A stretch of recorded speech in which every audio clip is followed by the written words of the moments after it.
because I would never want someone to be underpaid for their position. And I would never want to face legal trouble for them being underpaid for their position either. Probably around $10 an hour. For supervisors? For supervisors, And yes. then what about non-supervisors? Well, the students will be paid for the work-study program. And what is that minimum wage, or what is that today? It varies per position. I know a couple on campus have it slightly above minimum wage, but most positions around here are minimum wage. If, with Marietta College being your first target, have you met with anybody about budgets and funding and things at Marietta? And if Marietta doesn't fund it, is this a program that you would still want to try to carry on at other schools? I'm really looking for guidance, which is one of the aspects of this competition I like so much. Specifically financial guidance. I want to look into that to see what kind of program is going to be feasible in this area.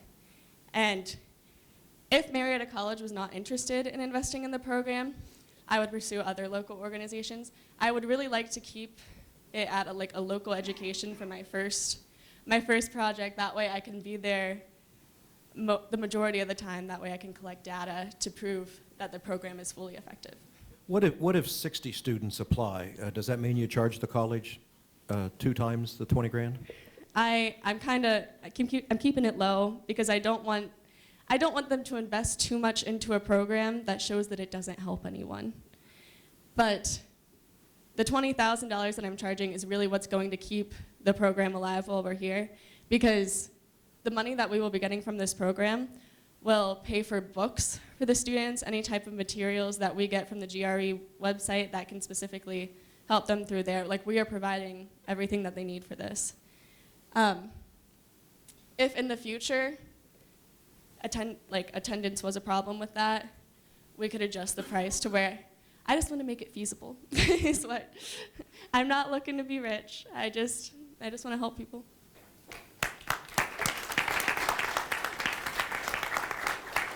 Thank you, Gabby. Our next presenters, that's a team. So Aaron Dillon and John Hinson, they are the Thunder Resources. There is a full bio for each one. Just to say very briefly that Aaron is a dual degree energy, business management, and petroleum engineering student. And John is a petroleum engineering major with a finance minor and a certificate in engineering leadership. Special thanks to Dr. Perucci. He's been one of my leadership advisors here for the past few years, and he's really given me a lot of advice and help during my time here. So thank you, Dr. Perucci. All right. Thank you for coming out here tonight, ladies and gentlemen. This is Thunder Resources Consulting. All right, here's our mission statement. Thunder Resources Consulting provides affordable consulting services for landowners, small oil and gas firms, and the Ohio Department of Natural Resources who are interested in identifying orphaned or abandoned wells that are potentially in need of endangering the environment. I'm John Hinson. My name is Aaron Dillon. We're both petroleum engineering juniors at Marietta College with background in the business department and the leadership program. That's correct. We've spent the majority of our time working petroleum engineering, business management, and leadership, which means that we have basically, if you will, 3 different approaches to the business you're about to see. Not only do we have the technical proficiency in petroleum engineering, but we're also aware of social responsibility and the environment, and that's the issue that we're going to be discussing and addressing tonight. All right, so what is an orphaned or abandoned well? Well, an orphaned and abandoned well is a well that has no known fiscally responsible party. Many of these old wells were improperly plugged or not plugged at all. You can see in this picture here, this is an old legacy well that was plugged with a tree stump. That's not up to code. And you can see the crude oil that's gathered around it. Now, what's visible is not only part of the problem. There is also methane, H2S, potentially carbon dioxide, and other pollutants that are greenhouse gases that are escaping into the environment. Now, if you're wondering how many of these wells there could potentially be, we don't have an exact number, but we've been drilling in Ohio, and it predates the Civil War. So that's how long we've been operating in Ohio with the oil and gas industry. And many of these wells are hard to find because of lack of public data. Since pre-1975, the oil and gas industry did not require operators to report their well data to the state. That's correct. One of the things we need to keep in mind is you can do a Google search and find out how many wells are here in the state of Ohio. You can also look at ODNR and those sort of resources. But there's an issue with that, and which is why we said there's not a hard number. The reason being is because many of these wells were drilled in the end of the 19th century and the beginning of the 20th century. We simply don't know where they are. Because they were not disclosed to public information, it's in private record. Many of those things have been destroyed. Regardless of whether we have it on paper, it's still an issue in our environment. So here's the problem. This is a quote that we got from Gene Cheney, and he's the director of the ODNR Orphaned Well Program. He's the boss for the state for this sort of thing. We had a phone interview with him in which he said, tens of thousands of unmapped, unknown orphan wells exist in Ohio alone. So what I'm saying, if you wanted to fact check us and go take a look online, a lot of those wells are just not to be found. This is an issue that's a hidden issue, and it's one of the reasons why many people in the audience may not have heard about it tonight. Now, for example, let's talk about what separates someone who doesn't know about this issue between someone that does. If you're out for a hike or a hunt and you see something like this, you may say, it's a puddle. But that's not always the case in the state of Ohio. It could be not a puddle, but brine. That's basically when it's leaking, what we call in the industry brine, from the wellbore, which could have a whole litany of different things that are harmful to the environment. That's the issue that we're trying to address. And if there's brine, there's likely other pollutants as well, such as methane and the other greenhouse gases that we can't see. So that's where we come in. We provide location services for orphaned and abandoned wells. We perform well analysis to determine the number of pollutants that are emitted from the well and the level of environmental pollution of each well. Then we create an itemized list of urgency for the Ohio Department of Natural Resources based on emission levels, and then we provide the compiled data to our clients. Speaking of clients, this is the next question that would be asked by you guys in just a moment. Who's actually paying us? Okay, so we've got two main groups. There's the Ohio Department of Natural Resources and oil and gas operators. We're going to talk about both. The first is ODNR is required by state law to plug orphaned and abandoned wells. So if you're a landowner and you find a well on your property, the first thing you should do is call up ODNR and say, hey, I think I found a well. It's their job to go back in the public and private record to see if they could find someone that owns the well. That's where these guys come in. If someone does own the well, it's their job to plug it. If not, the state has to do it. The issue is, and where we come in, is whether or not whoever has to plug the well, that's their liability. It's our job to find out where the well is in the first place. So we're cutting out the middleman effectively. So here's the thing. Our clients would either be ODNR, who has funding but is understaffed, or petroleum operators who are too busy. Now what I mean by that is right now, if you do some research and you go to ODNR's website and you look at their staff, there's 9 guys. There's 9 people that have to cover this entire state. And if you look at the productivity of what we have to do, we have something called in the industry the shale revolution. There's thousands of wells that these 9 gentlemen have to cover. That's too much. They don't have enough time to be going out in the bush trying to find these wells. Now, you might ask, wait a minute, they have the funding, why don't they just hire more people? Well, here's the problem with that. The funding comes from the severance tax in the oil and gas industry. So that severance tax is allocated directly only to plugging costs, in which case we would fall under that umbrella, and therefore we can take the contracts. That's exactly correct. One of the key things you need to take from this is that while they have the funding, they cannot sustain for every single year full-time employment. It's a per contract, per basis group. That's why people like us would be attractive to our clients, because they don't have to deal with the liability. They just have to deal with us on a per well basis. Now, is it feasible? Is there enough work for us to do?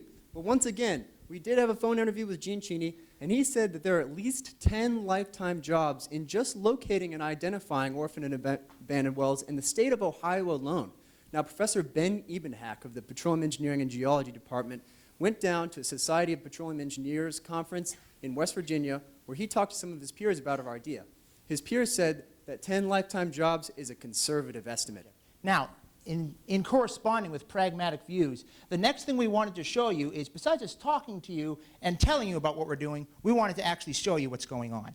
Now, it's important to note the people that are being shown in the next video are researchers from the National Energy Technology Lab, and they're going to do some well hunting. Yes, that's what we're about to introduce to you guys. Now, the key difference here is the next question you guys will be asking, do we have competitors? The answer is no. The people that know about the issue are too busy. The people you're about to see are lab researchers. They're out to collect soil samples to see if it's dangerous. They're not doing this professionally. They have other bigger fish to fry, if you will. So now we're going to describe the process.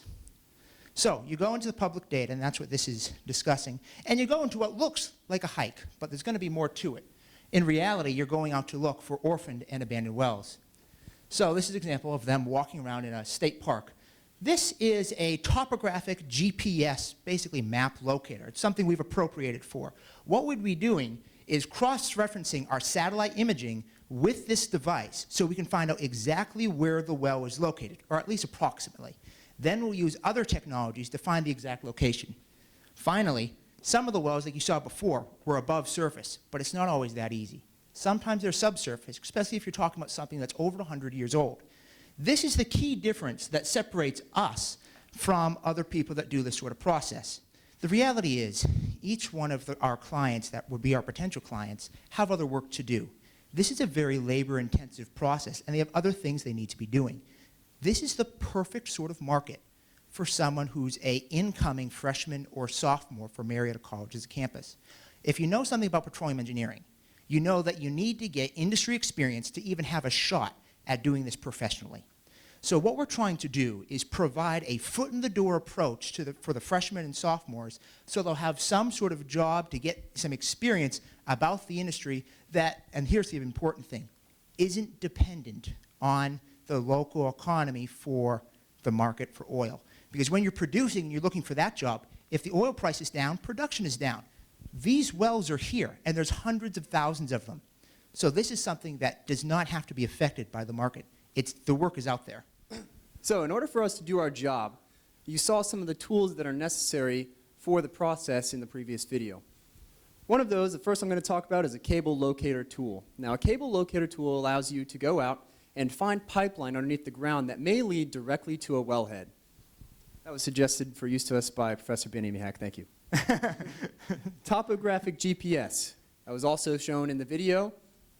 Funding for satellite images. We thought about using heat signature satellite imagery to find potential hotspots that could be geothermal energy coming out of the ground. So those could be, a lead for us. Chemical gas identification device. So once we find the well, we're going to need to be able to identify what kind of pollutants are coming out of the ground. Company truck to transport us and our supplies to the site. Office and field supplies, phone service, and business insurance for our day-to-day operations and making sure that everything's going smoothly. That's the key to this business. We're going to be in the bush. We're going to be walking around. If you don't have insurance, you could be in trouble if you started hurting yourself while you're out there. So the next thing we wanted to do is discuss with you our goals and our future vision. First is we want to identify, analyze, characterize, and itemize 1,000 wells by the year 2020. Next, we want to raise awareness in the community, which right now we've just started doing. So thank you all for paying attention to our presentation.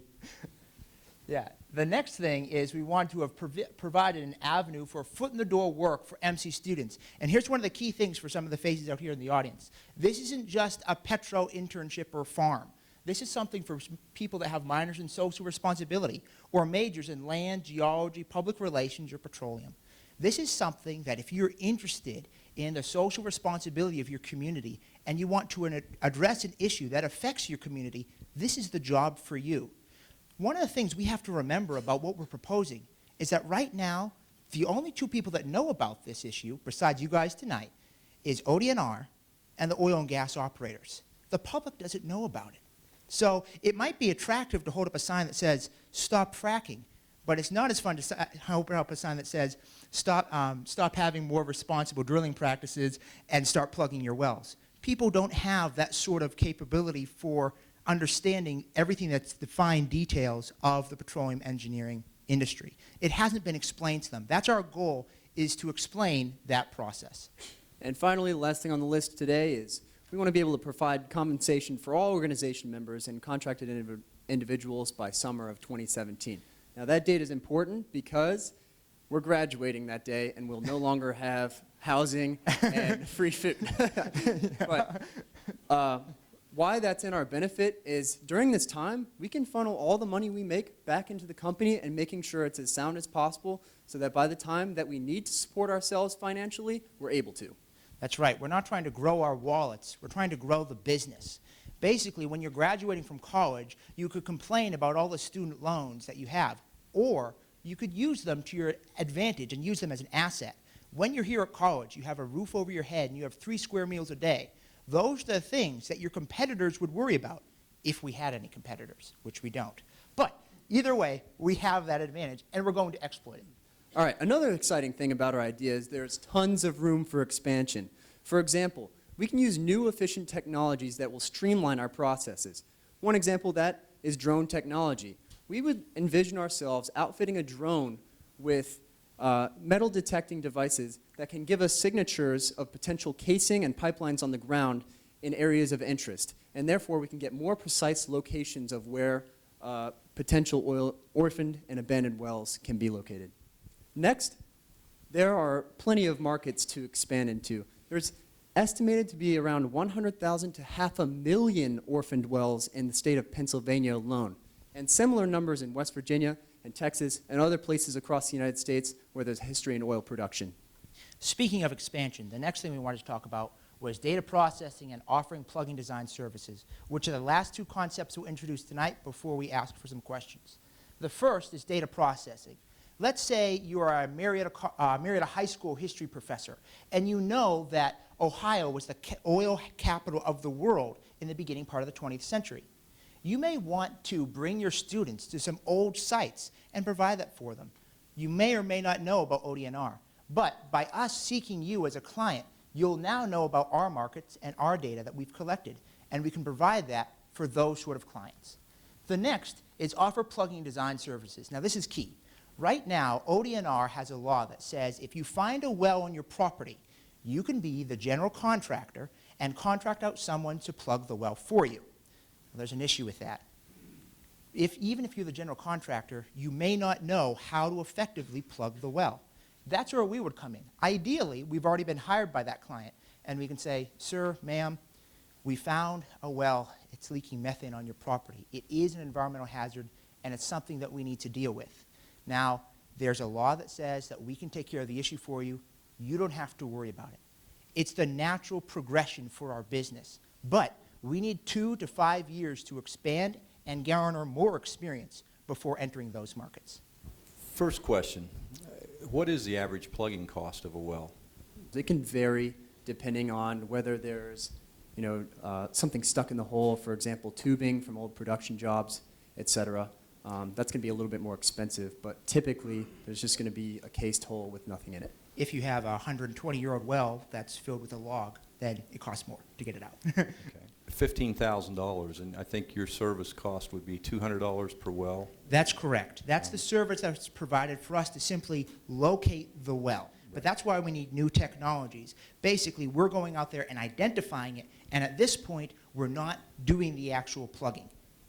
Also, typically, there's a good chance for us to find a slew of wells all at once. For example, in the video that we watched, there were only about 30 wells that were recorded in public data, and there were 200 that they found in that field. So if we were doing 200 a well, we would have had a good day. I mean, 200 of the total is not a large capture. I agree with you wholeheartedly. I would love some more money. But I also know that my first client that I'm going to be going to is Mr. Gene Cheney, and he's already had a conversation with me, and we've talked about it. But here's the reality. I mean, I can't garner a client, the attention of a client, until I can prove that I can do the service. And when I get there, the first thing he's going to say is, well, I have guys that can do this. So he has people on his staff that are already capable of doing this, but he knows that he just simply won't have the time to do it. So this is something that he would see as an additional cost. Now, the thing is, once we start growing, we would want to start investing in new technologies and getting more of that $15,000. But as a first step for 21, 22-year-old guys, this is a great idea. Yes, Why a tow truck? Your presentation talked about securing a tow truck. Okay, so yes. When The writing in there would be talking about a cable and wireline truck. Okay. And this is through the evolution of the process from when you received that document to when we analyze more of the business today. So, for example, when you have something stuck down hole, like a log that's been in there since the Civil War, you're going to need to run what's called a wire line down and try to pull that out. Now, at first, we thought, oh, we can totally do that. We want more of that $15,000 we're talking about. Then we started pricing the stuff out. Wireline stuff like that, we're talking $50,000 to $60,000 to really even start into that market. It's beyond where we are now. Not to say it's not something we want to do in the future, but as you guys know, you're dealing with students. We're evolving our process as we go. I've been around abandoned wells and orphaned wells, and I've paid for such services.